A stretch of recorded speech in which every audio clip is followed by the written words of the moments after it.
हरे कृष्णा। तो बहुत अच्छा ये भजन है प्रभु, और इसको हमारे आचार्य नरोत्तम दास ठाकुर जी ने लिखा है। इसमें मतलब एक अपने मित्र थे, मित्र कह सकते हैं, अपने गुरु भाई भी नहीं कह सकते, गुरु भाई के शिष्य थे, उनके लिए एक्चुअली लिखा है।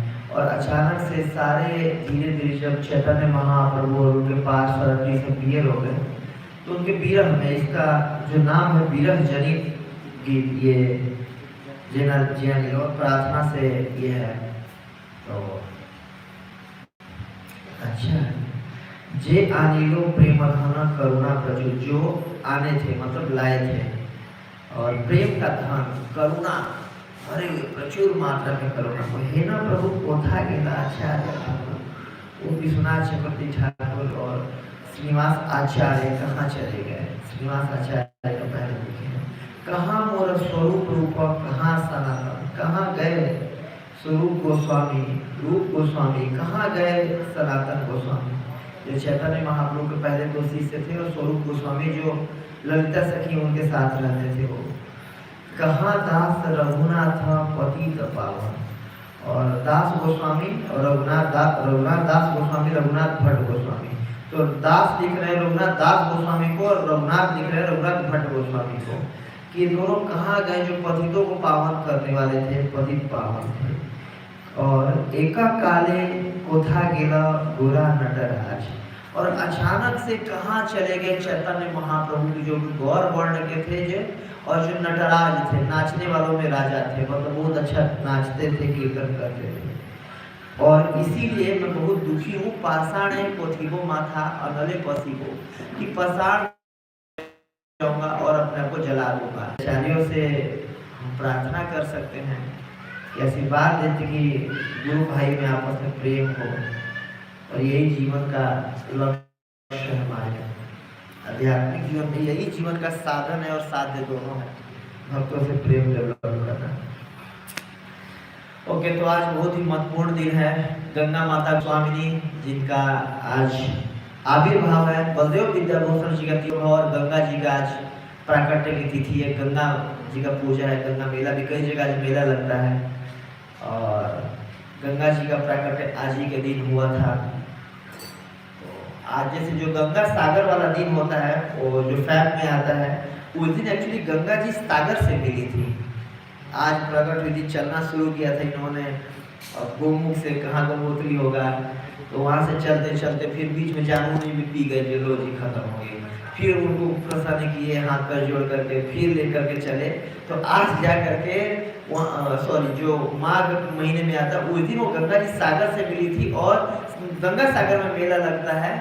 और आज के दिन जो तपस्या से प्रसन्न होकर के ब्रह्मा जी ने कमंडलू में ऐसे डाला था, कमंडलू में डाला था, इसके बाद फिर शिव जी का तपस्या किए, फिर शिव जी को प्रसन्न करके और फिर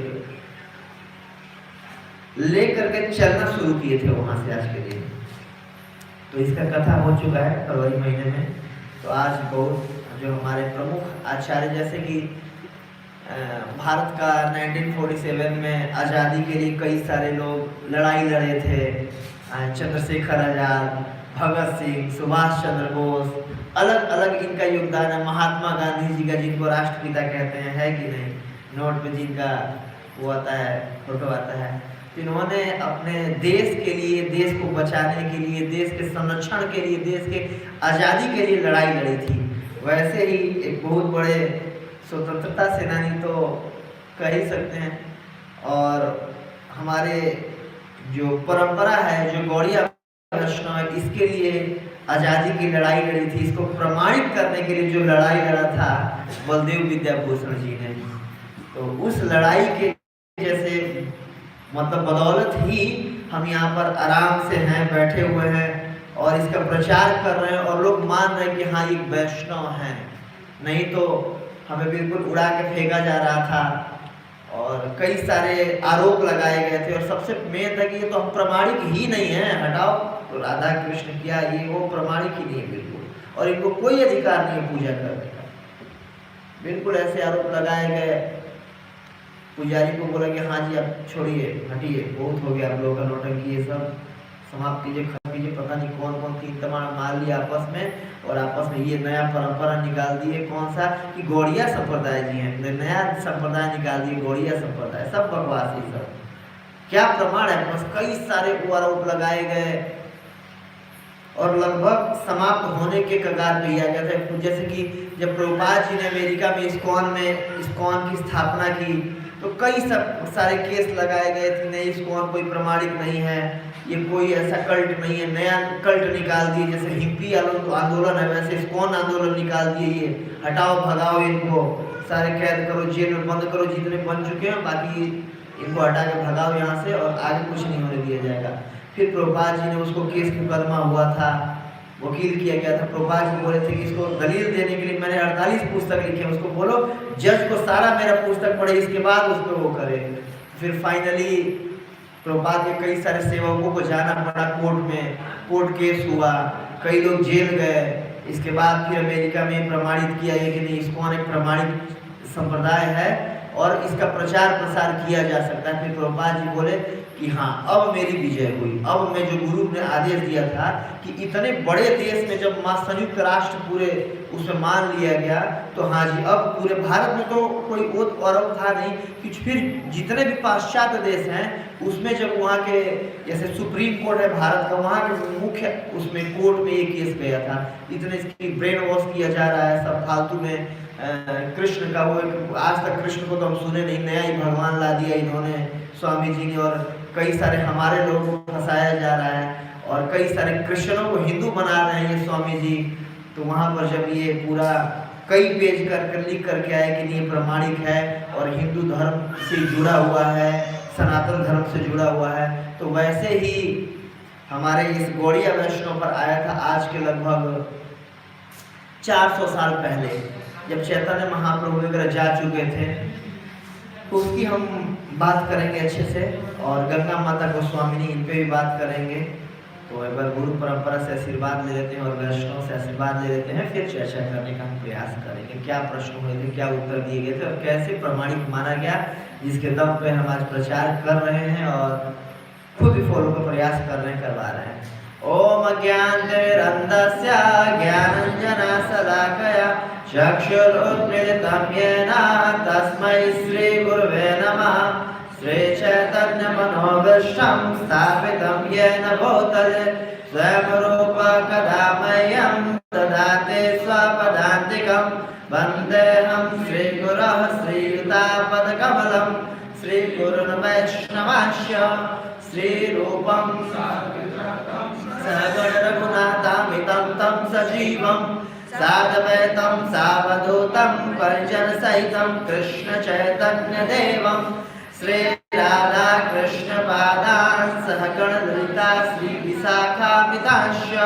हे कृष्ण करुणा सिन्धु दीनबन्धो जगत्पते गोपेश गोपिका कान्तं राधा कान्तं नमस्तुते। तप्त कांचन गौरांगे राधे वृंदावनेश्वरी वृषभानुसुते देवी प्रणमामि हरिप्रिये। वाञ्छाकल्पतरुभ्यश्च कृपा सिन्धुभ्येव च पतितानां पावनेभ्यो वैष्णवेभ्यो नमो नमः।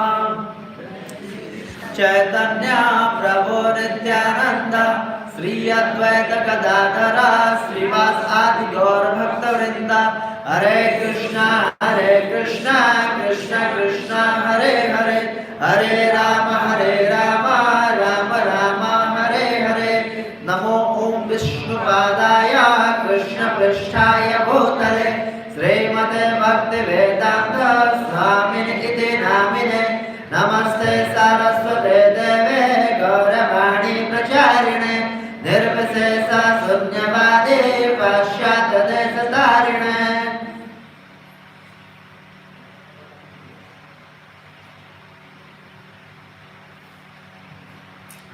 मुखं करोति वाचालं पंगुलंघयेत गिरिं यत्कृपातमहं वन्दे श्रीगुरुं दीनतारिणं परमानन्दमाधवं।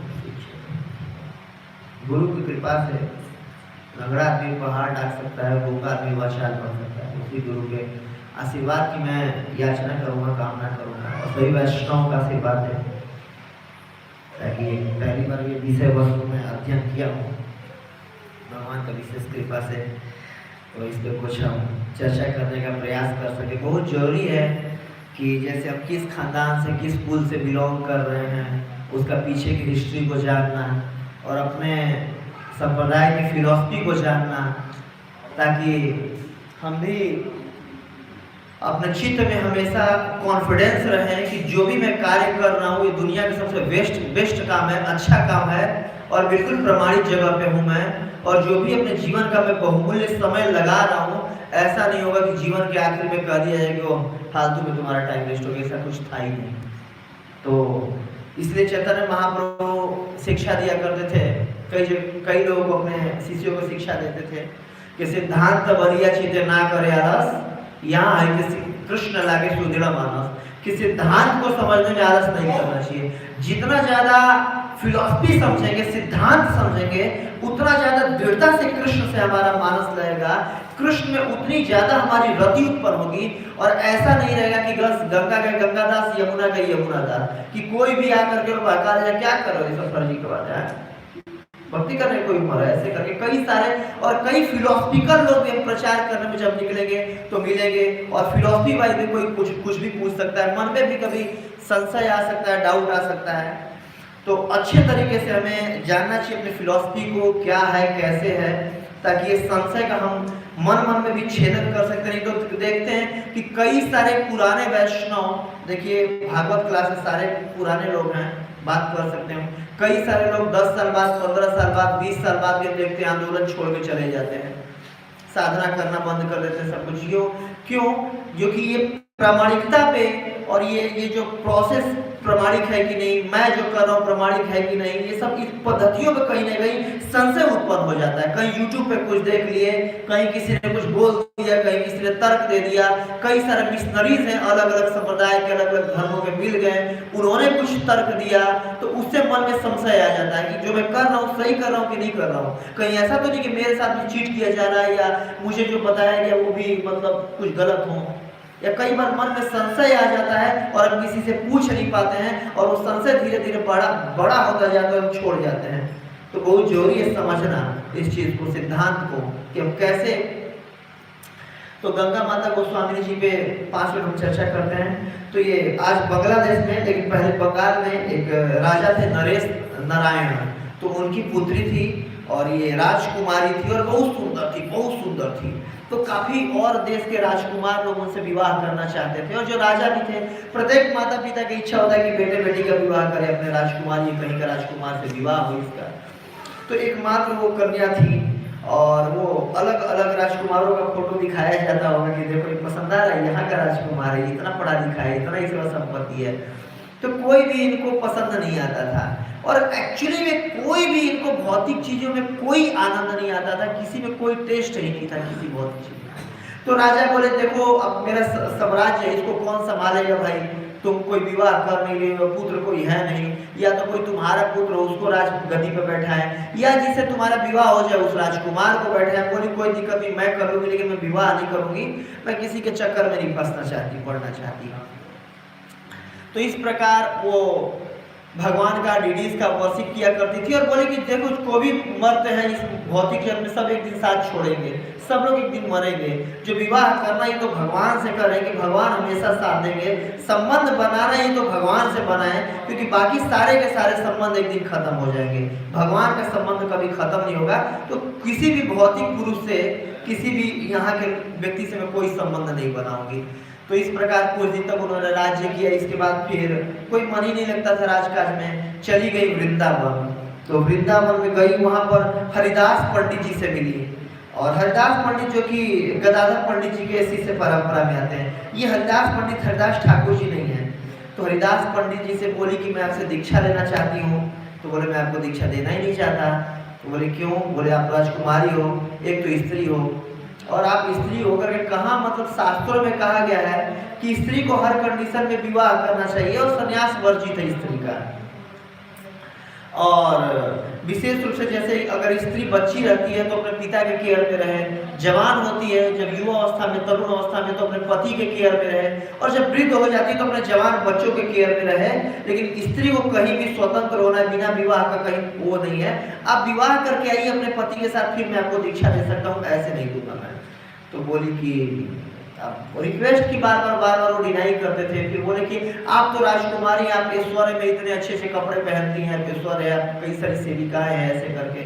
तो धीरे धीरे उन्होंने अपना वस्त्र सारे वो त्याग दिए, मतलब वस्त्र त्याग दिए, मतलब कि बहुत मलिन वस्त्र या साधारण पोशाक पहनने लगी। हालांकि बंगाल का राज्य उसमें बहुत बड़ा राज्य था और बहुत बड़े राज्य की राजकुमारी थी, मतलब कोई गरीब नहीं थी। तो अब उस ड्रेस में आई भी थी, तो वो जब अब राजकुमारी लोग जब चलती थी तो पालकी पे चलती थी, साधारण पैदल नहीं चलती थी, कोई भी उनको देख ले, कोई भी उनको कुछ कर दे।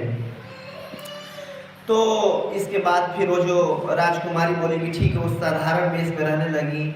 इसके बाद बराती खाती तो बोले कि ऐसा नहीं होगा, अब जो भी अगर सब कुछ छोड़ के आते तो भिक्षा मांग के पाते हैं, ऐसे नहीं करते। तो भिक्षा मांगे मतलब प्रसाद ग्रहण करने लगी, जाती थी साथ घर में भिक्षा मांगती थी, जो भी मिलता था उसी को भोग लगा कर पाने लगी। धीरे धीरे बहुत पतली हो गई वो, और डेली इनके जो गुरुजी थे उनसे भागवत सुना करती थी, और भागवत सुनाया भी करती थी अलग अलग मंदिरों में। जैसे राधा कुंड में इनका भागवत सप्ताह चला करता था, गोविंद देव जी के मंदिर में भागवत सप्ताह चला करता था। और क्योंकि इन्होंने अपने गुरु से श्रवण किया था, और इनकी एक सखी थी जो कि हरिदास ठाकुर जी की शिष्या थी, जो पहले बेस्या थी बाद में शिष्या बनी थी, लक्ष्मी प्रिया। तो वो 3 लाख नाम रोज जप किया करती थी। तो बाद में वो वृंदावन आई थी और ये दोनों साथ में रहा करती थी, और साथ में गोवर्धन परिक्रमा और वृंदावन परिक्रमा करती थी। हालांकि वो भागवत सब नहीं करती थी, लेकिन ये बहुत अच्छा प्रवचन करती थी और शास्त्रों पर बहुत पकड़ था। इन्होंने भी जीव गोस्वामी के उनको पढ़ाई किया हुआ था। जो भी हमारे वैष्णव संप्रदाय में मतलब बहुत वो हुए हैं, सारे हम देखते हैं कि जीव गोस्वामी के ग्रंथों का अध्ययन किए हुए हैं। आगे आएगा बलदेव विद्याभूषण जी का भी। तो अब इनको गुरु जी ने फिर दीक्षा दिया, और दीक्षा, इनका नाम था सची देवी, सची माता नहीं, सची माता चैतन्य महाप्रभु की माता वो अलग हैं, सची देवी इनका नाम था। तो बाद में इनका दीक्षा हुआ। इसके बाद फिर इनके जो गुरु थे उनको नीलांचल क्षेत्र भेजे कि जाइए, और उड़िया प्रदेश में, उड़ीसा में, अभी वृंदावन में तो क्योंकि जीव गोस्वामी है, इन्होंने शिक्षा दे रखा है, सामान्य तौर पे कथा हो रही है, लेकिन उधर चैतन्य महाप्रभु जाने के बाद कोई गौड़िया वैष्णव का प्रचार नहीं हो रहा। आप जाइए गौड़िया वैष्णव का प्रचार कीजिए।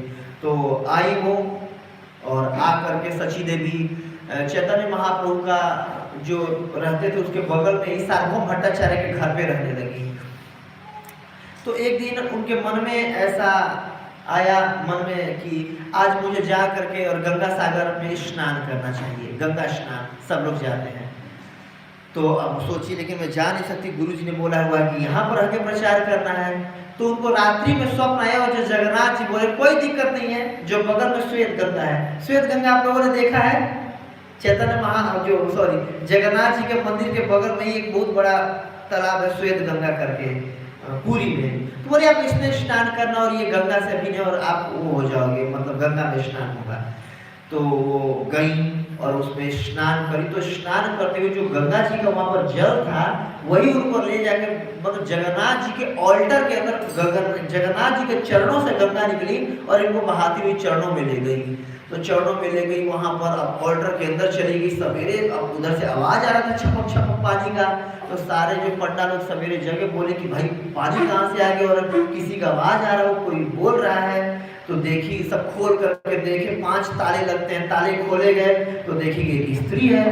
तो बोले कि लेकिन ये स्त्री है। तो ये कई पंडे बोल रहे थे अरे बहुत बड़ी भक्त है, भागवत करती है। बोलते अरे भागवत करती है, कुछ चुराने आई है ये। तो राजा को कंप्लेन किया गया कि एक चोर रात में कैसे, पता नहीं, हम लोग ताला तो मारे थे ठीक से, लेकिन कोई चोर तो नहीं, चोरनी घुस गई है मंदिर के अंदर। तो भाई चोरनी को पकड़ा गया। जय जगन्नाथ बोले, सुभद्रा महारानी की जय, गौर लक्ष्मी नरसिंह भगवान की जय। तो गंगा माता को स्वामिनी जी को पकड़ करके, और जो राजा, अब सारे पंडा कंप्लेन किए जगन्नाथ जी का हाथ चुराने आई है, तो उनको बंद कर दिया गया जेल में। और जेल में फिर जब रात्रि हो तो जगन्नाथ जी राजा के और पंडों के दोनों के सपने में आए, और खूब चिल्लाया जगन्नाथ जी ने, हड़काया कि तुम्हें पता है तुम लोग क्या किए, बहुत बड़ी मेरी भक्त है और मैं इसको लाया था अपने ऑल्टर में, ये तो ऐसा कैसे संभव हो सकता है, इतनी मोटी दीवार है, कोई स्त्री अंदर आ जाए। मैं लाया था और जाओ उसे क्षमा मांगो, और क्षमा ही मत मांगो, सारे उसे दीक्षा ग्रहण करो, तब जाके तुम्हारा पाप का वो होगा। तो राजा सवेरे सवेरे भागा हुआ आया, बिल्कुल नहा धो करके, और चरण में गिरा। सारे पंडे आए, बिल्कुल चरणों में गिरे, माफ कर दीजिए, माफ कर दीजिए, क्षमा कर दीजिए। और इसके बाद फिर सब लोगों ने उनसे दीक्षा ली। तो सारे पंडे लोग भी इनसे दीक्षा लिए, और जगन्नाथ जी के आदेश पे, और राजा ने भी लिया। तो उनका नाम रखा गया गंगा माता गोस्वामिनी। उस दिन से नाम रखा गया दीक्षा देने के बाद गंगा माता गोस्वामी, क्योंकि गंगा माता की कृपा हुई थी, और गोस्वामी क्योंकि गोस्वामी परंपरा चला आ रहा था, जो दीक्षित करने वाले थे वो गोस्वामी थे।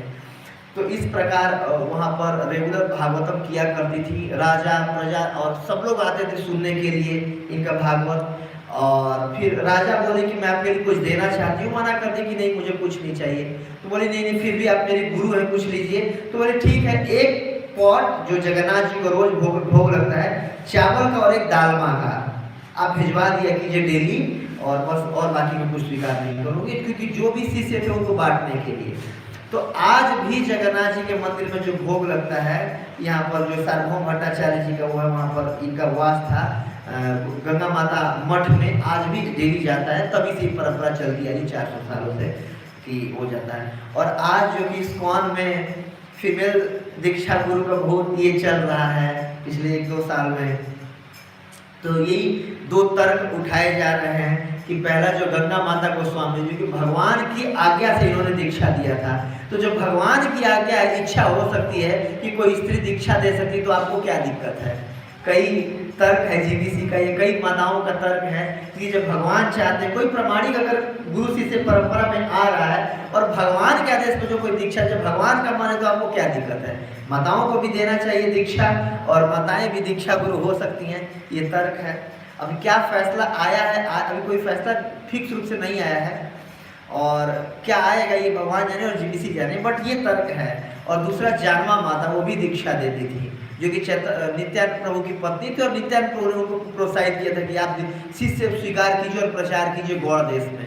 तो जब भगवान चाह रहे हैं तो और लोगों को क्या दिक्कत हो सकता है? हालांकि भारत में ऐसा कल्चर नहीं है। और भी जो संप्रदाय है, स्त्री संप्रदाय या कुमार या रुद्र संप्रदाय या गौड़ीय वैष्णव, ऐसे भारत में कल्चर नहीं है। ना ही जो मेन संन्यास का बोलबाला है भारत में भी उनका है, शंकर संप्रदाय का, मायावादियों का। तो उनमें भी कोई स्त्री नहीं देती है, तो बोलबाला नहीं है, बट ये एक मत है। और जो भी जीबीसी का आएगा वो तो हम सम्मान करेंगे उसका, लेकिन ये तर्क है गंगा माता गोस्वामिनी जो कि दीक्षा देना शुरू की थी, और भगवान के आदेश पे। गंगा माता गोस्वामिनी की जय। दूसरा, आज हमारे प्रमुख आचार्य बलदेव विद्याभूषण जी का तिरोभाव तिथि है, और आज भी उनको याद किया जाता है और याद किया जाता रहेगा, और याद किया जाना चाहिए। क्योंकि जो प्रभुपाद जी ने जो भगवत गीता, जो प्रभुपाद जी का मुख्य कृति है, वन ऑफ द मेन कृति, जो बोले कि जो भी हमारे इस्कॉन ये कल्ट चल रहा है, इससे डिस्टर्ब हो रहा, तो जो इस्कॉन वो है कि बोले कि भगवत गीता के सिद्धांतों पे इस्कॉन मत का हमने वो रखा है, न्यू रखा है, प्रभुपाद जी बोला करते थे। तो वो जो भगवत गीता है, प्रभुपाद जी ने श्री बलदेव विद्याभूषण जी को डेडिकेट किया है। आप पढ़िए, समर्पण करके, हिंदी में की पुस्तक है, इंग्लिश में भी। तो पहले पेज पे ही, मतलब रेड कलर का है, जो दूसरा पेज पे आएंगे तो समर्पण किसको किया है? बलदेव विद्याभूषण जी को समर्पित किया है। कि जो भी ये जो इस्कॉन का प्रचार हो रहा है या आगे 10,000 सालों तक जो भी होगा, इसका मुख्य जो क्रेडिट जाता है बलदेव विद्याभूषण जी को जाता है, जो मैं पाश्चात्य देश में आ करके आज गौड़ीय वैष्णव संप्रदाय का जो मैं झंडा लहरा रहा हूँ। इसका जो इस युद्ध का जो शुरुआत किया था, जो विजयी हुए थे, वो कौन थे? बलदेव विद्याभूषण जी। तो बहुत जरूरी है उनके बारे में जानना, क्या क्या आरोप लगाए गए थे और आज भी आरोप लगाए जाते हैं बहुत इस्कॉन पर। और कई लोग इस्कॉन पे आरोप लगाए जाते हैं तो मुंह बंद कर देते हैं। तो मुंह बंद नहीं करना, हमें मुंह खोलना है, अपना उत्तर देना, और खुद भी कन्विंस रहना है, दूसरों को भी कन्विंस करना। क्योंकि बलदेव विद्याभूषण जी भी बहुत साई नेचर के थे, बहुत किसी से कोई तर्क नहीं करते थे, कोई ज़्यादा बोलते भी नहीं थे। कोई आकर कुछ बोल जाए, गाली दे जाए, कुछ तर्क नहीं करते थे, बिल्कुल ही शांत स्वभाव के थे, और जीव गोस्वामी की फिलॉसफी पढ़ा करते थे। बिल्कुल। लेकिन जब वो आया, जरूरत पड़ी कि भाई अब अपने संप्रदाय की रक्षा करना है, नहीं तो हमारा अस्तित्व ही समाप्त हो जाएगा, तो गए और तर्क किए थे जयपुर में।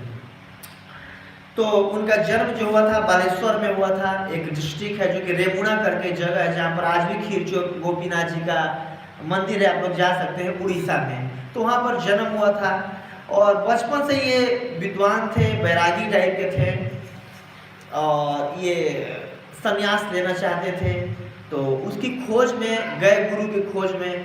तो अब इन्होंने सुना था चैतन्य महाप्रभु के, तो नीलांचल में खोजते हुए चले गए। तो नीलांचल में गए तो ऐसे एक कथा चल रहा था, जैसे यहाँ कथा चल रहा है। तो कथा कर रहे थे राधा दामोदर गोस्वामी जी।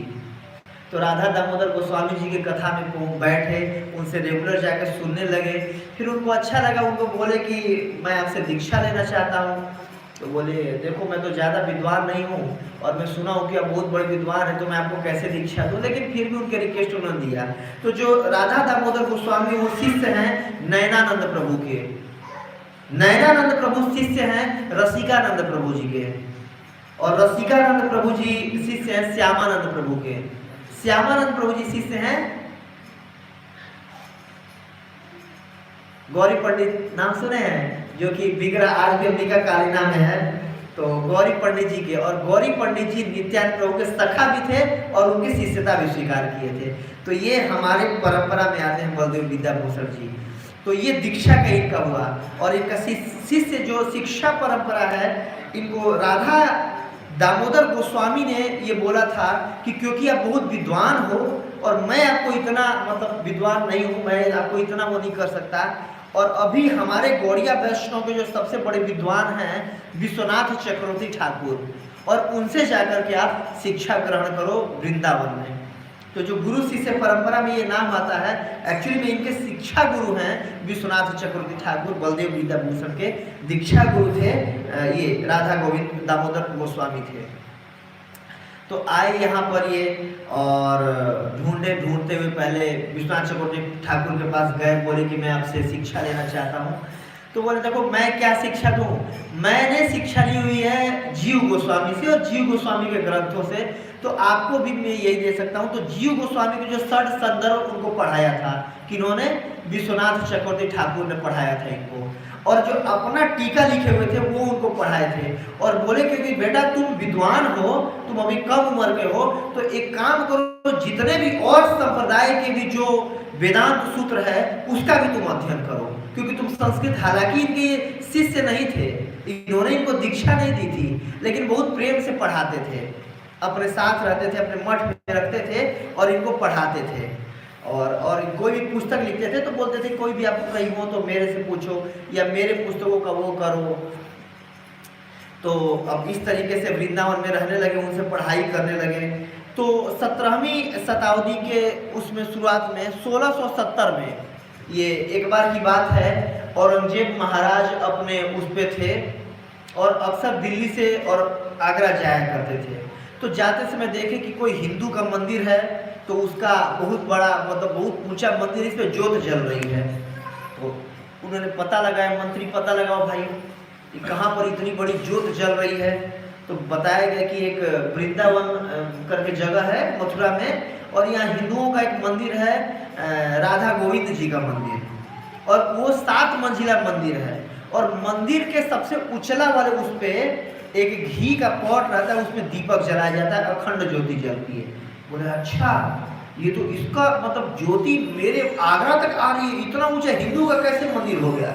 हमारा मस्जिद इतना ऊंचा नहीं है, हमारा महल इतना ही ऊंचा नहीं है, ये हिंदुओं के कैसे इतनी मजाल हो गई, जाओ तोड़।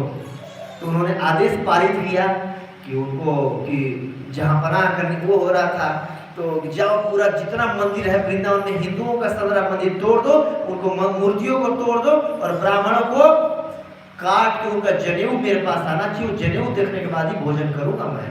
आदेश जारी हुआ, उनका हुक्म, गए वृंदावन में आए, तोड़ना ताड़ना चालू किए। तो जो ब्राह्मण लोग थे, वो जो डिडीज हैं, आप लोग सुने होंगे ये सब कथा, डिडीज को लेकर के पहले काम्य वन में गए, फिर जयपुर में गए। तो जयपुर के उसमें राजा थे जय सिंह। कौन थे? हाँ, नींद नहीं आना चाहिए। जय सिंह राजा थे। तो जय सिंह क्योंकि भगवान के बहुत बड़े भक्त थे, राधा कृष्ण के उपासक थे। और जो मारवाड़ी, ये मारवाड़ा, ये होता था, ये इनका राज्य मुगलों के अंदर में नहीं आता था, मतलब एक स्वतंत्र राज्य करते थे ये। तो इस वजह से वहाँ डीडीज को ले गए कि यहाँ पर नहीं तोड़ेंगे मुगल लोग। तो इस प्रकार जब गए वहाँ पर, तो वहाँ पर नॉर्मली जो श्री संप्रदाय का एक अंश है, रामानंदी संप्रदाय, रामानंदी एक कल्ट है, तो उनका वहाँ पर बोलबाला था और वही पुजारी थे वहाँ पर।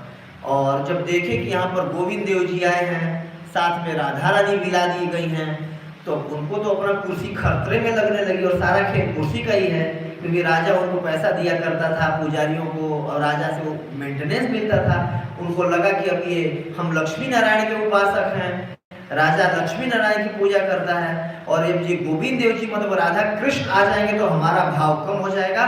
तो तुरंत जाकर के उन्होंने दक्षिण भारत में गए, हर जगह से ब्राह्मण ला करके इकट्ठा करके, और राजा के सामने कई पेज का एक वो दिया गया कि ये जो तथा कथित गौड़िया वैष्णव हैं, ये दुनिया को मूर्ख बना रहे हैं। और 4 आरोप लगाए गए थे कि इनके ऊपर। तो जो पहला जो आरोप था वो पहला कि गौड़िया वैष्णव कोई प्रामाणिक संप्रदाय नहीं है। इसका किसी भी जो पद्म, तो उन्होंने तर्क दिया इस पे कि पद्म पुराण में ऐसा वर्णन आता है, संप्रदाय विहीना ये मंत्रस्ते निष्फल मता अतः कलौ भविष्यन्ति चत्वारः संप्रदायिन, कि बिना संप्रदाय के मंत्र का कोई महत्व नहीं होता है। और पद्म पुराण में ऐसा वर्णन आता है कि अतः कलौ भविष्यन्ति, अतएव कलयुग में भविष्यन्ति होगा चत्वारः संप्रदायिन, कि 4 संप्रदाय होगा।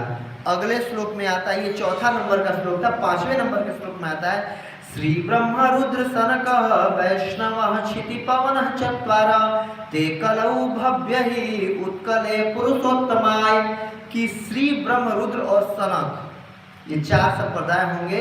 वैष्णव क्षिति पवन, ये वैष्णव का कर्ण होगा, चत्वार 4, कलौ भव्य कलयुग में होगा, उत्कले पुरुषोत्तम है, जो कि उत्कल प्रदेश, उड़िया प्रदेश, मतलब ये दक्षिण भारत में इसका वो होगा, जो 4 आचार्य हैं दक्षिण भारत से वो जन्म लेंगे। और दूसरा इसका एक टीका ये भी है कि जो 4 संप्रदाय है ये दोबारा से उत्कल प्रदेश से, उड़ीसा से जन्म लेगा, कि जैसे जो सारे संप्रदायों का 2-2 शिक्षा को चैतन्य महाप्रभु लेकर के और उड़ीसा से फिर से इसको किया था।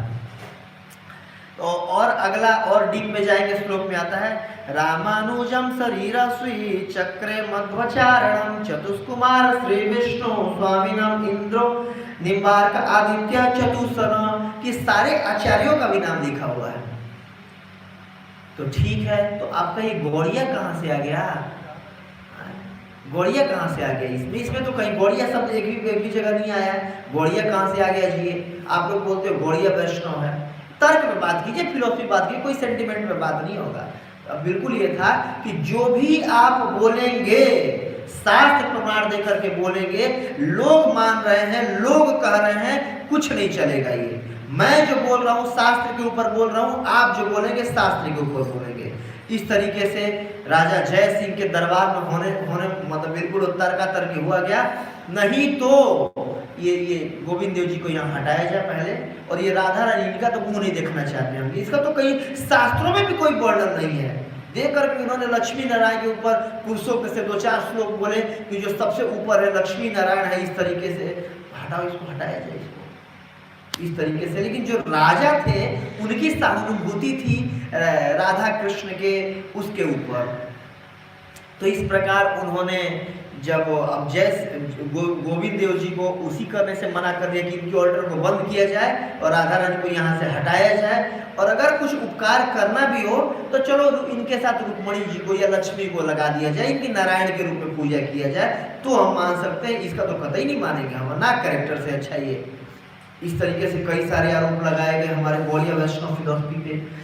तो जो राजा थे वो चिट्ठी लिखे और चिट्ठी लिख करके भेजे कि देखो मेरे को तो इतना ज्ञान है नहीं, लेकिन मैं सहानुभूति रखता हूँ और ये मुझे पता है कि राधा कृष्ण की पूजा की जानी चाहिए, तो आ करके प्रमाणिक रूप से आप इसको इस्टेब्लिश कीजिए।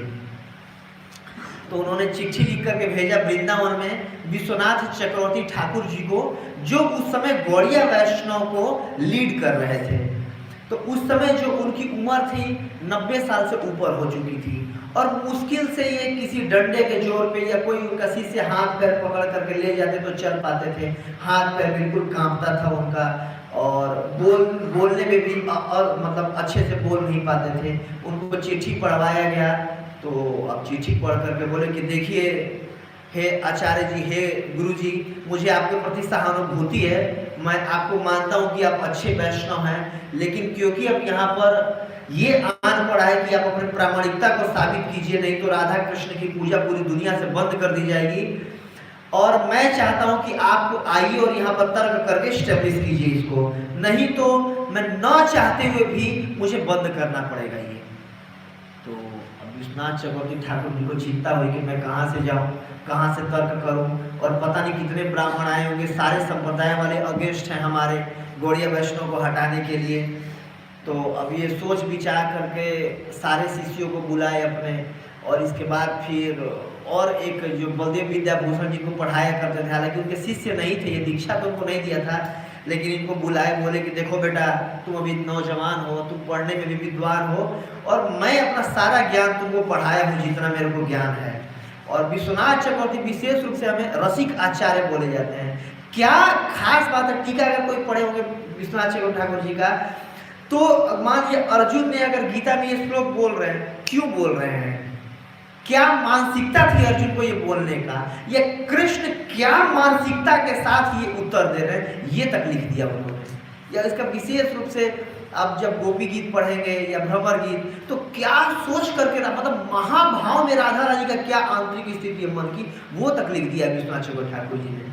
तो बोले कि देखो बेटा, मैं तो जा नहीं सकता, पता चला मैं जाने में रास्ते में ही कुछ हो गया मुझे, तो बात अपनी इज्जत की आ गई है, तो जाओ तुम्हें इज्जत बचाओ, आशीर्वाद दे रहा हूँ मैं तुम्हें। तो आशीर्वाद दे करके भेजे एक अपने शिष्य के साथ जिनको दीक्षा दिए थे, इनको बोले जाओ तुम तर्क करो, और जब भी कुछ हो तो मेरा स्मरण करना, तुम मैं तुम्हारा मदद करूँगा, और यहाँ मैं भगवान से प्रार्थना करता रहूँगा, और तुम जाओ तर्क करो। तो गए बलदेव विद्याभूषण जी, तो बलदेव विद्याभूषण जी के सामने आए वो लोग, और कई सारे ब्राह्मण पूरा इकट्ठा थे, श्री वैष्णव, और अपने अपने टीका टिप्पणी पूरा ले करके आए थे, और सारा किताब कॉपी ले करके आए थे, और ये अपने गुरु जी का एक टीका लेकर के गए हुए थे, बाकी तो इनके पास कुछ नहीं था। तो पहला जो बोले कि गौड़िया वैष्णव संप्रदाय कोई संप्रदाय नहीं है, तो उन्होंने वो किया कि देखिए, जो गौड़िया वैष्णव का नाम गौड़िया क्यों पढ़ा, क्योंकि ये गौड़ देश में इसका प्रचार हुआ। गौड़ देश मतलब बंगाल को उस समय गौड़ देश बोला जाता था। उन्होंने प्रूफ दिखाया कि देखिए हिस्ट्री में बंगाल को गौड़ देश बोला जाता है, और क्योंकि ये गौड़ देश से प्रचार शुरू, इसलिए कई वैष्णव को गौड़िया वैष्णव कहते हैं। उड़ीसा के रहने वाले वैष्णव को उड़िया वैष्णव कहते हैं, लेकिन जो हम हैं एक्चुअली मध्वाचार्य के उसमें से आ रहे हैं। जैसे कि चैतन्य महाप्रभु जो गौड़िया का शुरुआत किए, वो ईश्वरपुरी पाद के शिष्य हैं। ईश्वरपुरी माधवेंद्रपुरी के हैं, और माधवेंद्रपुरी लक्ष्मी तीर्थ के हैं। और लक्ष्मी तीर्थ उस समय आचार्य थे जो दक्षिण भारत में उडुपी कृष्ण के जो मठ है वहाँ पर मेन आचार्य थे, जो कि मध्वाचार्य के द्वारा स्टैब्लिश किया गया है, और मध्वाचार्य के उसमें वो आ रहे हैं, संन्यास है। तो इस वजह से जो हम हैं ये मध्वाचार्य से जुड़े हुए हैं, और हमारे संप्रदाय का नाम क्या है, ब्रह्म मध्व गौड़िया संप्रदाय। ये श्लोक कोट किए कि क्योंकि जो ब्रह्मा जी का संप्रदाय है, इसको मध्वाचार्य इसके आचार्य होंगे, और मध्वाचार्य का शिष्य परंपरा में आ रहे हैं चैतन्य महाप्रभु। और चैतन्य महाप्रभु क्योंकि गौड़ देश में जन्मे थे, इसलिए गौड़ क्या है, ब्रह्म मध्व गौड़िया संप्रदाय। तो ये हमारे संप्रदाय का पूरा नाम है, हमारा लिंक यहाँ से है। तो फिर अगला प्रश्न आया कि ओहो, आप बोल रहे हैं कि जो आपके चैतन्य महाप्रभु जो गुरु जी थे वो थे ईश्वरपुरी, और उनके गुरु माधवेंद्रपुरी, और माधवेंद्रपुरी के जब गुरु हुए जय तीर्थ, तो माधवेंद्रपुरी जय माधवेंद्र तीर्थ होने चाहिए, माधवेंद्रपुरी क्यों हो गए, ये प्रश्न है। मतलब आप झूठ बोल रहे हैं। तो उन्होंने तर्क दिया, उन्होंने स्टैब्लिश किया कि जो माधवेंद्रपुरी थे वो एक्चुअल में जो संन्यास लिए थे वो लिए थे विष्णुपुरी से, और विष्णुपुरी जो थे वो शंकर संप्रदाय के सन्यासी थे, क्योंकि उस समय इतना ज़्यादा शंकराचार्य के ये मायावाद सन्यासियों का बोलबाला था कि सन्यासी का मतलब वो जो भी शंकर संप्रदाय से हैं वो सन्यासी, उन्हीं को सुना जाता था, उन्हीं को मान्यता प्राप्त दिया जाता था। तो और सन्यासियों की ही बात सुनी जाती थी। अगर आप कुछ बताना चाहते हैं वेदांत पे या कोई फिलॉसफी तो सन्यासी है तो सुनेंगे आपकी। तो इन्होंने शंकर संप्रदाय से सन्यास लिया और फिलॉसफी पेश किया, गौड़िया वैष्णव सिद्धांत दिया शंकर संन्यास का, और यही काम चैतन्य महाप्रभु ने किया था। जब चैतन्य महाप्रभु को उनके शिष्य योग करने लगे तो इन्होंने किससे, भारती जी से। कौन भारती थे? हाँ कौन? हाँ केशव भारती। केशव भारती से उन्होंने सन्यास दीक्षा लिया था, क्योंकि मेरा सन्यास समाज में माना जाए। लेकिन जो शिक्षा गुरु, जो इनके गुरु थे वो कौन थे? ईश्वरपुरी, उनकी उसमें उन्होंने शिक्षाओं का पालन किया। तो ये है चैतन्य महाप्रभु ने दिया, इन्होंने वो स्टैब्लिश किया कि युक्त वैराग्य, कि उनका सामान ले करके समाज में अपना प्रचार करना। इस वजह से इन्होंने सन्यास उनसे लिया था। तो सन्यास का नाम इनके पास आया था, क्योंकि सन्यासियों में, मायावादियों में 13 नाम होते हैं, वो एक नाम पुरी, भारती, सरस्वती, सब सन्यासियों का, वो मायावादी सन्यासियों का वो है, नाम है। तो इस प्रकार पहला क्वेश्चन हुआ। तो ठीक है, हमारा ठीक है, मान लें कि जो आपका संप्रदाय है, चलिए इसका लेना देना है। अगला जो प्रश्न आया कि ये जो आप पूजा करते हैं कृष्ण का, तो नारायण सबसे ऊपर है, नारायण परो वेदा, नारायण परो, ऐसे करके नारायण सबसे ऊपर है, तो नारायण का पूजा होना चाहिए और लक्ष्मी जी के साथ होना चाहिए। ये कृष्ण कहाँ से आ गए सबसे टॉप मोस्ट? आप कह रहे कृष्ण है, नारायण के एक्सपेंशन है, नारायण के अवतार है, नारायण से निकले हुए हैं, तो नारायण सर्वोपरि, तो आप कृष्ण भावुकता होकर के कृष्ण का क्यों पूजा कर रहे हो? तो अब कृष्ण के बताइए इज्जत पे बात आ गई थी। इसीलिए श्रीमद् भागवतम के 11वें स्कंद में उद्धव गीता में कृष्ण बोल रहे हैं कि हे उद्धव, मैं क्या बताऊं तुम अपने हृदय की बात, तुम मुझे जितने प्रिय हो ना, उतना प्रिय लक्ष्मी भी नहीं है मुझे, उतना प्रिय लक्ष्मी की क्या बात की जाए, बलराम जी भी नहीं है। बलराम तो छोड़ दो, अपना शरीर भी उतना प्रिय नहीं जितने प्रिय तुम हो। तो क्यों इतना प्रिय है? इसीलिए मैं जो मेरे भक्त होते हैं इनके पीछे पीछे चलता हूँ कि उनके चरण धूलि से, जो चरण धूलि उड़ेगी चरणों से, वो मेरे सर पे पड़ेगी और मैं शुद्ध हो जाऊंगा। क्यों करते हैं? अरे भाई, जो मेरे भक्त हैं तो ही लोग मुझे स्वीकार कर रहे हैं, मेरे भक्त ना हो तो मेरे को कोई भाव ही ना दे, इसीलिए मैं अपने भक्तों के पीछे पीछे चलता हूँ। भगवान 11वें स्कंद उद्धव गीता में बोल रहे हैं। तो देखिए कृष्ण की इज्जत पे बात आ गई थी यहाँ पर, उसको स्टेब्लिश किया बलदेव विद्याभूषण जी ने। तो क्या तर्क, कई सारे उन्होंने तर्क दिया पहले कृष्ण को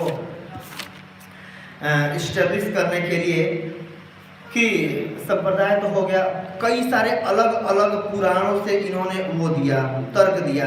तो सबसे पहले जो ब्रह्मा जी प्रार्थना कर रहे हैं, ब्रह्मा जी, क्योंकि हम ब्रह्मा जी के संप्रदाय से बिलोंग कर रहे हैं, तो जो हमारे पहले आचार्य हैं वो ब्रह्म संहिता बोल रहे हैं कि ईश्वर परम कृष्ण सच्चिदानंद विग्रह अनादिर आदिर गोविंद सर्व कारण कारणम, की जो गोविंद है वो आदि पुरुष है और वो सर्व कारण कारण है। और शास्त्र कोट किया, ब्रह्म संहिता से बताया कि कैसे कृष्ण से बलराम आते हैं, चतुर्भुज आते हैं, द्वितीय सब चतुर्भुज आते हैं, उनसे संकर्षण आते हैं, उनसे नारायण आते हैं। तो ये स्टेब्लिश किया इस तरीके से शास्त्र का प्रमाण देके।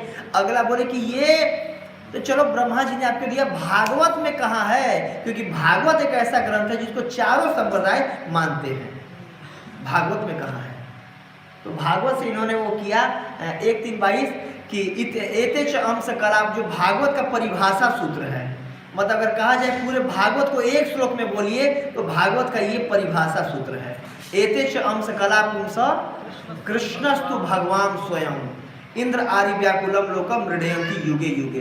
तो इस तरीके से कि जो सुखदेव गोस्वामी ने जो 24 जो अवतार गिना दिया था, लास्ट में बोला एक गलती हो गई, इसमें से जो कृष्ण थे ना वो स्वयं भगवान है, उनसे सारे वो हो रहे हैं। तर्क दिया।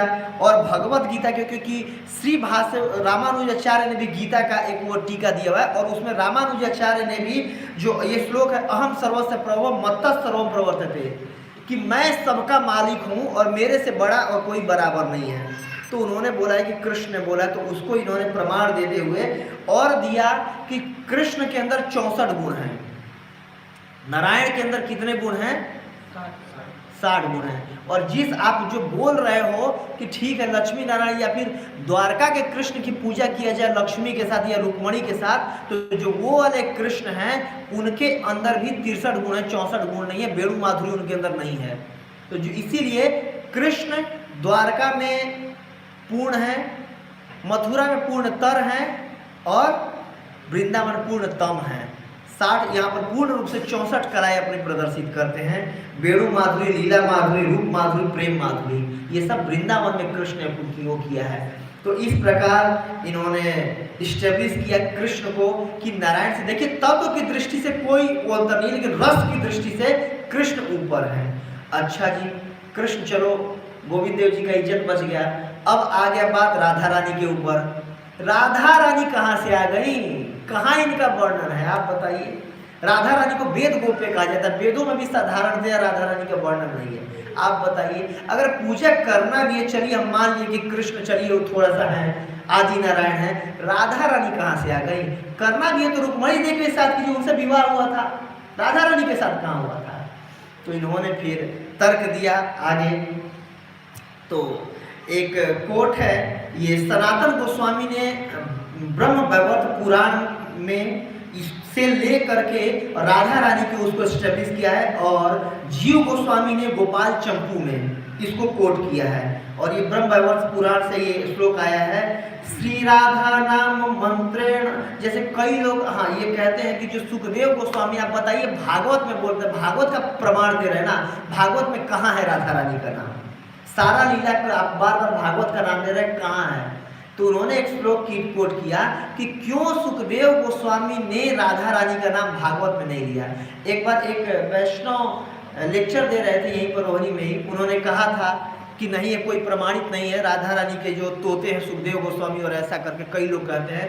तो ये सनातन गोस्वामी ने इसको कोट किया और गोपाल चंपू में है ब्रह्म पुराण से कि श्री राधा नाम मंत्रेण मूर्छासनम मानसिकी भवेत उच्चरेत मनस पृष्ठतम परीक्षित हत कृष्ण मुनि। इसमें कह रहे हैं श्री राधा नाम मंत्रेण कि जो राधा रानी का नाम लेने से ही मूर्छा सन मास की भवेत, कि सुखदेव गोस्वामी को तुरंत मूर्छा आ जाती, क्योंकि उनकी आराष्ट्रिका देव है, वो उनकी आराध्या है सुखदेव गोस्वामी का है कि जो हमारी भी जो मेन गौड़िया वैष्णव की आराध्या कौन है? राधा रानी है मेन हमारा। हम एक बार ये बोल रहे थे, कल किनका लेक्चर था, अमोघ जी यहीं पे, कि क्योंकि राधा रानी कृष्ण को मानती है इसलिए हम कृष्ण को मानते हैं, नहीं तो राधा रानी हमारी वो है टॉप मोस्ट वसी पर है। तो वही बोल रहे हैं कि उनके लेने मात्र से वो तुरंत मूर्छा हो जाते हैं, उच्चरेत मत स्पष्टता, इसीलिए परीक्षित हत कृष्ण मुनि। और मात्र परीक्षित के बाद 7 दिन था और चौथा दिन चल रहा था और बोले थे कृष्ण का पूरा लीला सुनाइए। वृंदावन के बाद आगे नहीं बढ़ पाते वो, इस वजह से सुखदेव गोस्वामी ने विशेष रूप से राधा रानी का नाम नहीं लिया था। ये सनातन गोस्वामी कोट कर रहे हैं। तो और भी कई जगह से पहले तो राधा रानी को स्टेब्लिश करना पड़ा बलदेव विद्याभूषण जी को।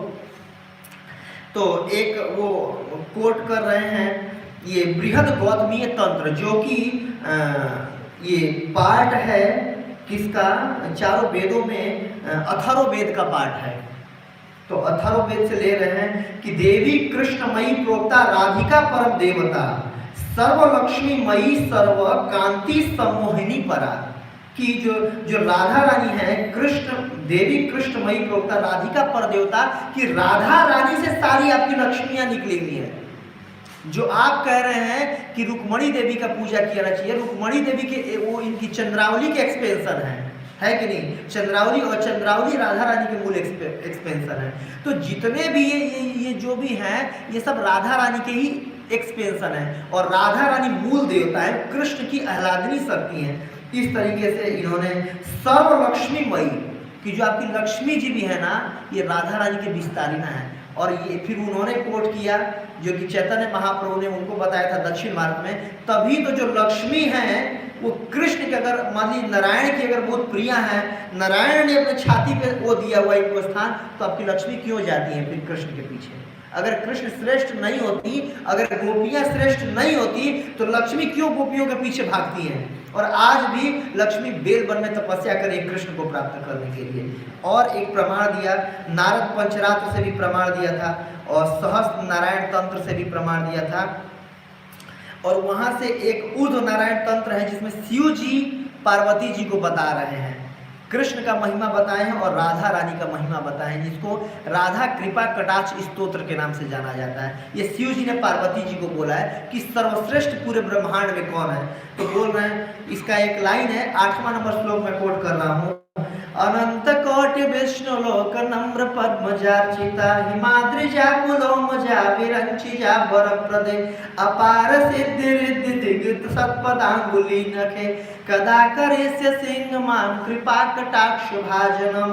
अगला श्लोक उन्होंने कोट किया था, मखेश्वरी क्रियेश्वरी स्वधेश्वरी सुरेश्वरी त्रिवेद भारतीश्वरी प्रमाण शासनेश्वरी रमेश्वरी क्षमेश्वरी प्रमोद काननेश्वरी ब्रजेश्वरी ब्रजाधिपे श्री राधिका नमस्तुते।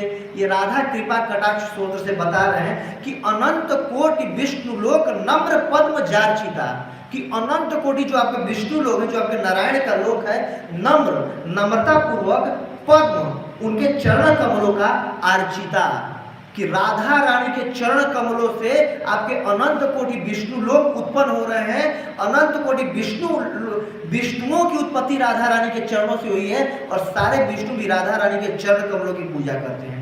ये शिव जी बता रहे हैं पार्वती जी को, और वो विश्वनाथ चंद्र ठाकुर बलदेव विद्याभूषण जी ने कोट करके फिर राधा रानी को एस्टेब्लिश किया था कि जो कृष्ण की आह्लादनी शक्ति है, अंतरंगा शक्ति है, और शक्ति को शक्तिमान से विवाह करने की कोई जरूरत नहीं होता। जैसे सूर्य अपने कांति से विवाह नहीं करता, जल अपने स्वाद से विवाह नहीं करता, वैसे कृष्ण की शक्ति विवाह करने की जरूरत नहीं है। और ऊपर से अगर आपको चाहिए भी तो आप देखिए गर्ग संहिता में वर्णन आता है और कि ब्रह्मा जी ने भांडीर वन में राधा और कृष्ण का विवाह कराया था। आप पढ़ भी सकते हो, जाके दर्शन भी कर सकते हैं। उन्होंने ये तर्क दिया था, तो इस प्रकार राधा और कृष्ण मान लिए गए। ठीक है, चलो राधा कृष्ण चल सकते हैं। अब जो अगला जो प्रश्न था कि कृष्ण के साथ राधा क्यों है, इसके बाद फिर और ठीक है, जो भी प्रमाणिक संप्रदाय हैं सबका क्या है, वेदांत सूत्र पर भाष्य है। आपका भाष्य कहाँ है? ये किया गया कि वेदांत सूत्र पर, तो बोले कि अरे क्या बात कर रहे हैं, वेदांत सूत्र पर भाष्य की हमें जरूरत की क्या है, क्योंकि हम जिस गुरु शिष्य परंपरा में आते हैं, हमारे गुरु में व्यास देव भी हैं, है कि नहीं? और व्यास देव ने ही जो वेदांत सूत्र है, पहला जन्मादि यस्य यतः, उसी का एक्सप्लेन किया 18,000 श्लोकों में भागवत पुराण के रूप में। और इसका वर्णन आता है गरुड़ पुराण में, और गरुड़ पुराण से उद्धृत किया गया है चैतन्य चरितमृत मध्य लीला 24वां अध्याय का 143 नंबर उसमें कोट किया इन्होंने, कृष्णदास कविराज गोस्वामी ने। तो वही उनको बताया कि अर्थो अयम ब्रह्मसूत्रा नाम, ये कोट किया है गरुड़ पुराण से, अर्थो अयम ब्रह्मसूत्राराम, की जो ब्रह्म सूत्र है, जो वेदांत सूत्र है, उसी के अर्थ को अयम, मतलब जो भागवत पुराण है, वेदांत सूत्र का नेचुरल कमेंट्री है। और जब हमारे गुरु ने पहले ही दे रखा है, तो अगर मान लीजिए कोई अपने गुरु की बात को काट करके अपना नया वो देता है कि मैं गुरु से सर्वश्रेष्ठ हूँ, तो चैतन्य महाप्रभु ने वल्लभाचार्य को बताया कि उसको वेश्या की श्रेणी में गिना जाना चाहिए। कि अगर कोई ये बोले कि मैं अपने गुरु से ज़्यादा विद्वान हूँ या मेरे गुरु से अच्छा मेरा टीका है, तो उसको वेश्या का वो बोला है चैतन्य महाप्रभु ने। तो इस वजह से हमारे किसी आचार्य ने नहीं दिया कि जो भागवत वो हमारे संप्रदाय का, ये हमारा ही है, वेद व्यास हमारे गुरु परंपरा में है, और उन्होंने ही स्वयं दे दिया है टीका, और लिख भी दिया है गरुड़ पुराण में कि अर्थो एवं ब्रह्मसूत्रा नाम। तो बोले नहीं, वो नहीं चलेगा, अभी का कहाँ है आपका ना। देखिए हमारे जो श्री संप्रदाय के कौन थे, रामानुजाचार्य ने भी दिया है श्री भाष्य, है कि नहीं, और शंकर भाष्य भी है जिसको शारीरिक भाष्य कहते हैं वेदांत सूत्र, विष्णु स्वामी ने भी दिया है, सबने दिया। आपका कहाँ है? अब हो गया कि हमारा तो है ही नहीं, बस चलो राधा कृष्ण का पूजा कर सकते हो, लेकिन आपको पुजारी के रूप में स्वीकार किया जाएगा, आपके कल्ट को, आपके आंदोलन को कोई सांप्रदायिक रूप में नहीं स्वीकार किया जाएगा। तो बोले कि ठीक है, मुझे अब समय दिया जाए। तो 1 महीने का उन्होंने समय मांगा था, तो वो आप विरोध करने लगे कि 1 महीने में कहाँ कुछ कर लेंगे, और 1 महीना बहुत बड़ा समय होता है, इनके पास है ही नहीं और ये कुछ नहीं कर पाएंगे इस तरीके। तो राजा बोले कि ठीक है। तो कहीं 1 महीना और कहीं 7 दिन आता है ऐसा समय। तो 1 महीना का समय दिया गया, मान लीजिए 7 दिन का समय दिया गया। अब वो गए गोविंद देव जी से खूब प्रार्थना कर लगे, देखिए गोविंद देव जी, आप ही हमारे जो हमारे संप्रदाय के आचार्य हैं वो आप ही हैं, गोविंद देव जी हैं, संबंध के आचार्य आप ही हैं, और सब यहीं पर वो हो रहा है। आप अगर चाहते हैं आपकी पूजा हो आगे, तो देखिए कुछ कृपा कीजिए, नहीं तो फिर अब हम क्या कर सकते हैं, जो अपना यथामति यथाशक्ति हम प्रयास कर सकते हैं। तो इस प्रकार बहुत उन्होंने प्रार्थना की, अपने गुरु से प्रार्थना किया। और वेदांत में तो खैर ये सोच रहे थे कि मैं दे ही नहीं सकता हूँ भाष्य। तो अब एक बार जो अब बिल्कुल दुखी थे, अब क्या किया जाए, बात अपनी इज्जत पे है। गुरुजी बहुत मतलब एक होता है कि आपसे बहुत उम्मीद है, उम्मीद करके भेजे हैं, कुछ तो तर्क मैं जीत भी गया, अब आ करके यहाँ पर अब मैं हार रहा हूँ, और हारूंगा तो क्या मुँह लेके मैं जाऊँगा कि वहाँ पर तुम्हें भेजा गया था इज्जत बचाने के लिए और तुम डुबा करके आ गए। बहुत दुखी थे, बहुत प्रार्थना कर रहे थे मन मन में। तो फिर उनको सपना आया और गोविंद देव जी ने बोला कोई दिक्कत नहीं, मैं बोलूँगा और तुम लिखो। तो गलता घाटी करके एक जगह है जो कि गालो ऋषि का तपोभूमि है। आज जयपुर इतना पुण्यमयी है जिसको गुप्त वृंदावन कहते हैं। गालो ऋषि ने एक्चुअली तपस्या किया हुआ था और भगवान विष्णु वहाँ पर प्रकट हुए थे, जिसके चलते भगवान के प्रकट होने के चलते वो पूरा क्षेत्र ही बहुत पुण्यमान हो गया। तो वहाँ पर बैठ करके और स्वयं भगवान वो कमेंट्री देते थे, बोलते थे और ये लिखे। तो 7 दिन में और कहीं 1 महीना में बोला जाता है पूरा करके, और साथ में उपनिषदों पे भी देना था टीका। तो भगवत गीता पे भी टीका दिए, क्योंकि जो गीतोपनिषद है उपनिषद का पार्ट है, ये श्रुति स्मृति दोनों है, और सर्व उपनिषद सारो ही सारे उपनिषद का सार बोला जाता है। तो वेदांत सूत्र के 500 से ज़्यादा सूत्र हैं उस पर, और भगवत गीता के 700 श्लोक पे टीका लेकर के है, जिसको इनके गीता भूषण करके टीका को बोला जाता है। लाए, प्रस्तुत किए, राजा के हाथ में दिए। राजा ने बोला कि देखो जी इनका ये है, पढ़ो।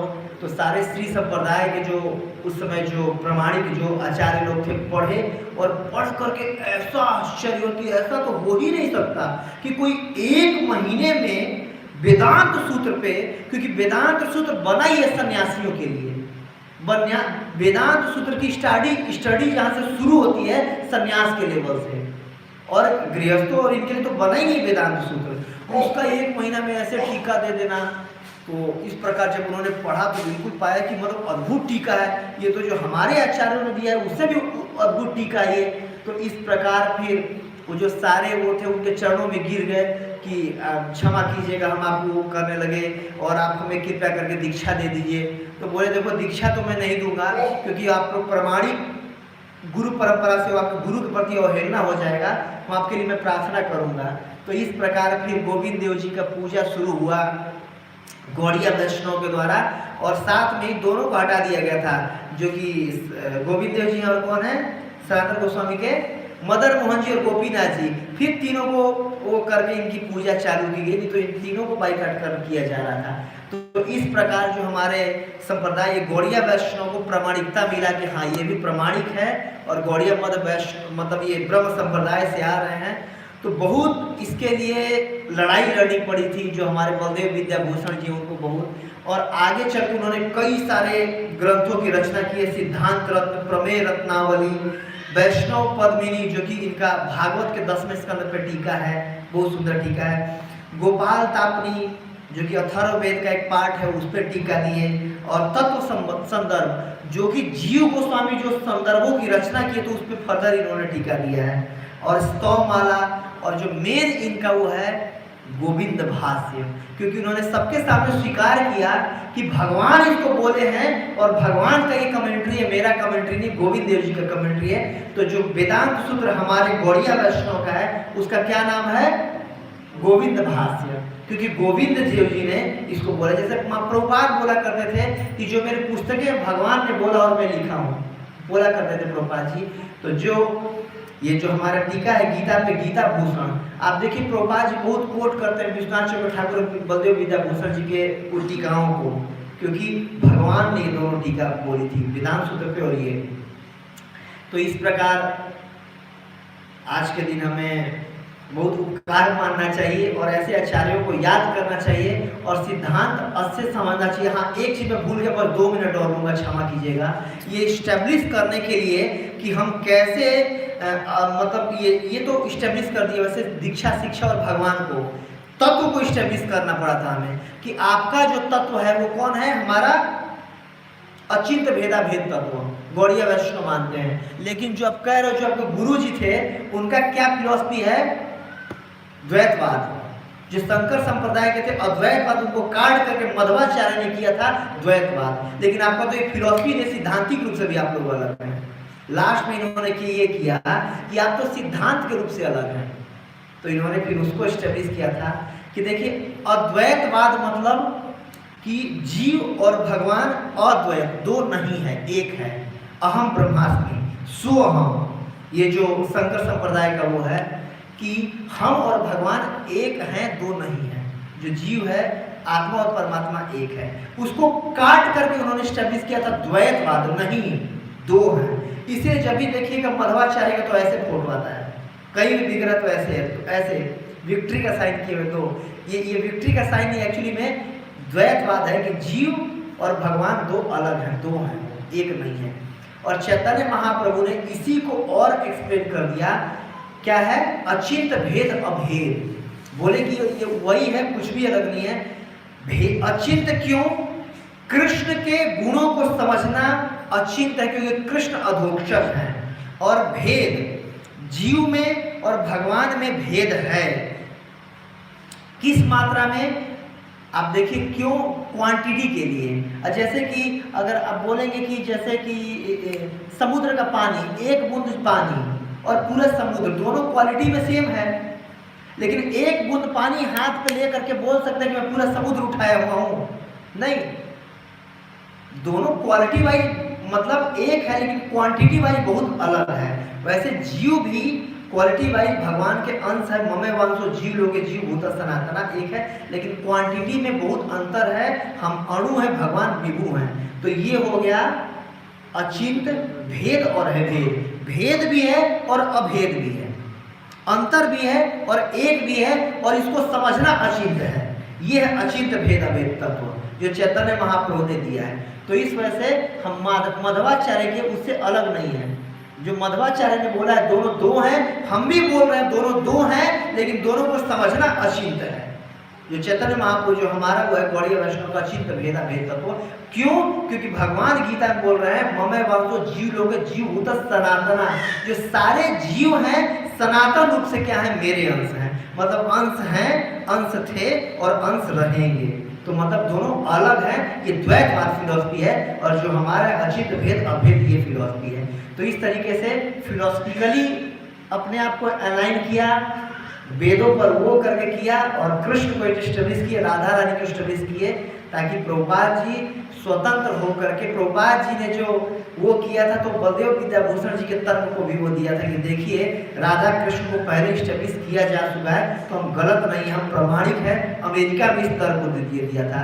इसलिए छपने के बाद प्रभुपाद जी ने गीता का जो डेडिकेशन समर्पण किया बलदेव विद्याभूषण जी को। तो इसीलिए सबसे मेरा अनुरोध है कि सिद्धांत को अच्छे से पढ़ें, समझें, ताकि खुद भी कन्विंस रहें और जिससे मिले उसको भी कन्विंस कर सके कि हम प्रमाणित हैं, हम बिल्कुल योग्य हैं और सही काम कर रहे हैं। ठीक है। जगत गुरु श्री प्रभुपाद की जय, बलदेव विद्याभूषण जी की जय, गंगा माता गोस्वामी की जय, श्री प्रभुपाद की जय। हरे कृष्ण।